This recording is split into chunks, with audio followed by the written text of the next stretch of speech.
Hey guys.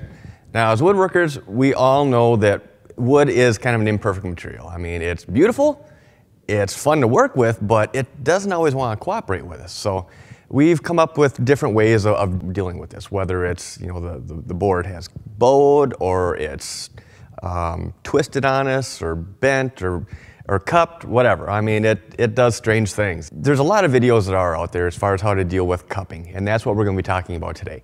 And there's different ways depending on how severe the cupping is that you can manage this. One way is to actually cut the board in half, rejoint the edges, glue it back together. Another one, you can cut little strips in, put little filler dados in and spread it out. I guess one approach that I've always used, and with pretty good success, I'd say probably about 90% of the time it works, depending on the thickness of the board, is to actually reheat the board on the crown side and let it pull itself flat. There's no cutting, there's no remilling, and you're letting the wood fix itself. I will say that this heating technique that we're going to be going over really it works best on thinner stock.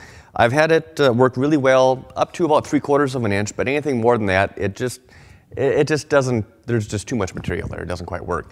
But 3/4 or less, perfect. It works great. It's not a cure-all, doesn't always work, but like I said, it probably about 90% of the time I have pretty good success out of it. So let's take a closer look at this board and see what we're really dealing with.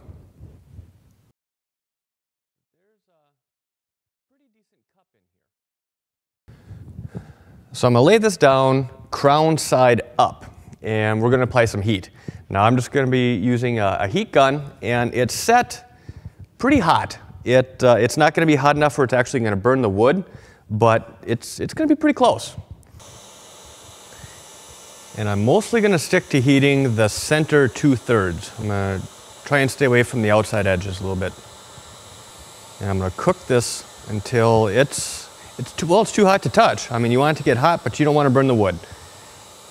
And what this is going to do is it's going to heat up the cellulose in the wood. And as it's cooling, it's going to pull the grains inside tight. It's going to pull the cup right out of this wood. So now as soon as I'm able to see the slightest bit of movement in here, I'm going to turn the heat off and just let it cool, because as it's cooling is when it's going to actually pull itself back together. So I'm going to leave the camera roll, let this sit here, and we're going to watch it do its thing.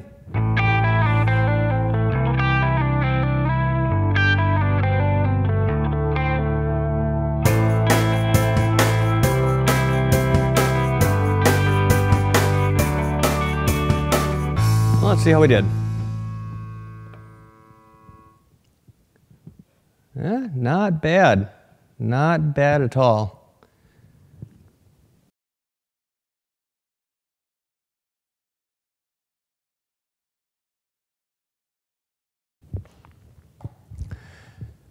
Now, for those of you that don't know who I am, my name is Andy Miller, and this is my new show. It's called From the Woodshop, and this was, I guess, the pilot, I guess, for lack of better words, doing a little woodshop quickie, I guess. So I hope you enjoyed it. If you did, please remember to subscribe, whether it's up here, over there, down around this area, or wherever, depending on how you're watching it. And also leave a comment. I'd like to hear what you guys think.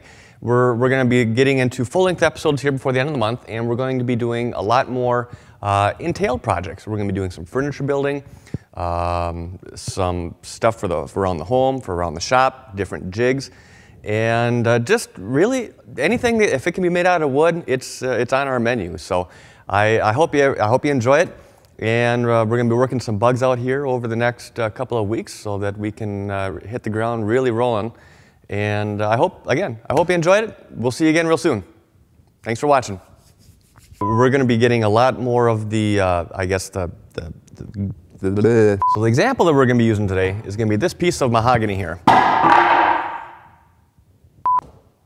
What the hell am I going to say?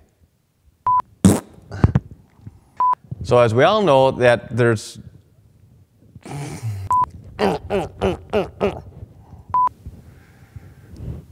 Come on. I got another light bulb out.